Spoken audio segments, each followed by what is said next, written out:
petite flèche en bas ou le continuum en bas est extrêmement important pour moi.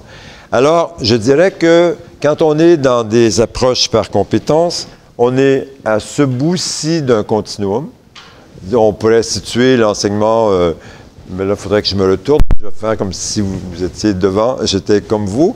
Alors, à ce bout-ci, il y a les approches par objectif. On pourrait dire aussi les approches par discipline.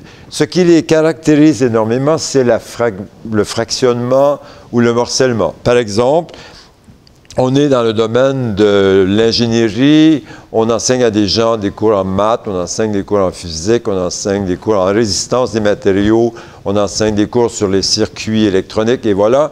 Et donc, on espère qu'un jour, un étudiant va faire quelque chose avec ça, va intégrer ces éléments-là, mais la structuration de la formation, c'est une structuration qui met un très, très fort accent sur le morcellement ou le fractionnement, alors que dans une approche par compétence, on est vraiment dans une autre logique.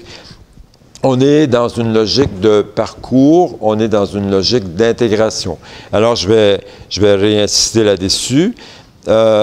Mais si on prenait la professionnalisation comme point de référence, on pourrait dire que quand on est au bout fractionnement, puis qu'on se préoccupe de la professionnalisation, chaque activité de formation, c'est une pièce qu'on dépose dans son cheminement ou dans sa formation.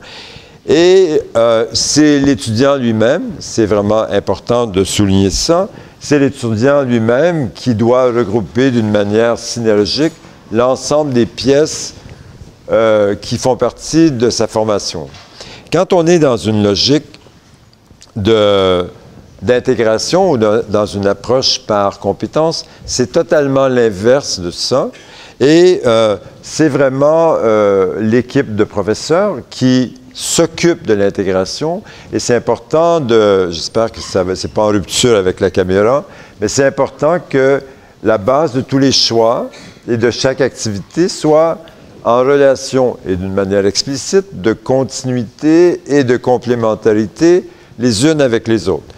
C'est ce qui va nous faire dire que quand on est dans une logique de compétence, voilà, ça c'est un point important. Voilà.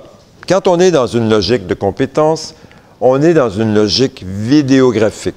Vous allez souvent entendre dans les mots que je dis ce soir, le parcours de formation, le parcours de professionnalisation, les trajectoires de développement.